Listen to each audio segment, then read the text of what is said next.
vision of the Anointed. Self-congratulations as a basic for social policy. I mean, you posit here that they're a group of self-anointed elitists who are responsible for what in America?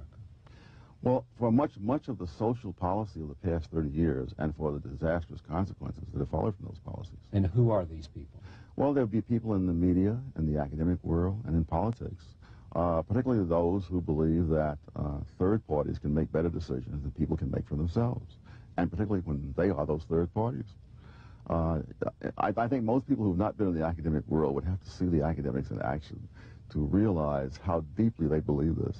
I can remember a conference at Middlebury College some years ago in which they were laying out these plans for how they would manipulate the poor in order to get them to do this, to do that, to do the other, and I said, who are we to be running these people's lives? And they looked at me as if I were a man from Mars, speaking a language they had never heard before. Do you therefore believe, I mean, this is almost, university kind of debate. Do you therefore believe that the government has no responsibility for those less fortunate than ourselves? If free enterprise, they cannot find a place in the market economy? Well, there are many things the government can do. I think the most important thing they can do is maintain a framework of law in which people do, in fact, find jobs and find progress. After all, this is not a hypothetical question as if this situation has never come up before. I mean, look at the entire history of the United States. I mean, the United States did not become a prosperous country only after the New Deal. I mean, history didn't begin in the 1960s or even in the 1930s.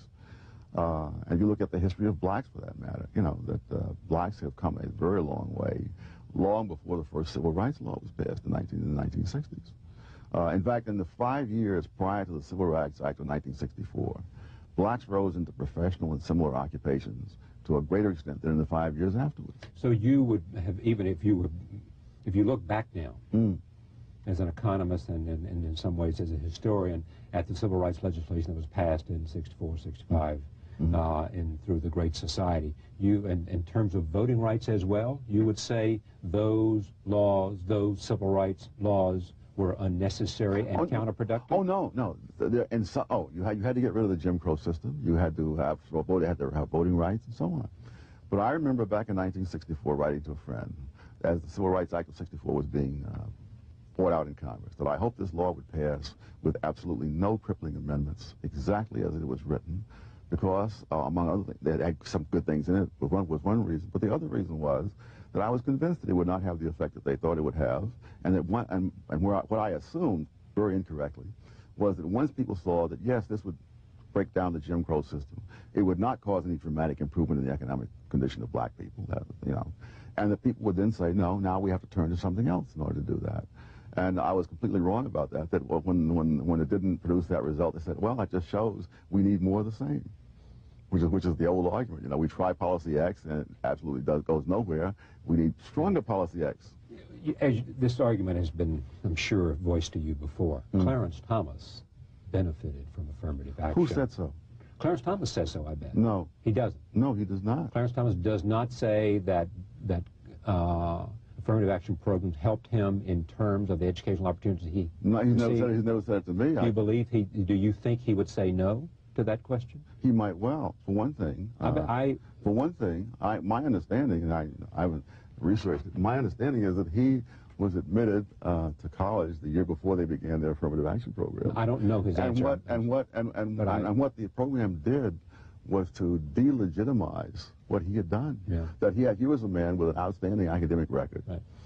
And he goes out into the job market, and people, and despite this... And they look at him and they say, you got there only because of affirmative action rather than because of your own merits. Yeah, whereas ordinarily someone with that kind of record, you'd look at it and say, hey, this guy is really a world beater. But no, and I've seen that in my own life. I'm old enough that I've gone through the whole metamorphosis. And what have you seen in your own life? All right. When I was in the Marine Corps during the Korean War, I was trained as a photographer. And I was assigned to Camp Lejeune, North Carolina, where a great many of Southerners were in the Marine Corps, white Southerners.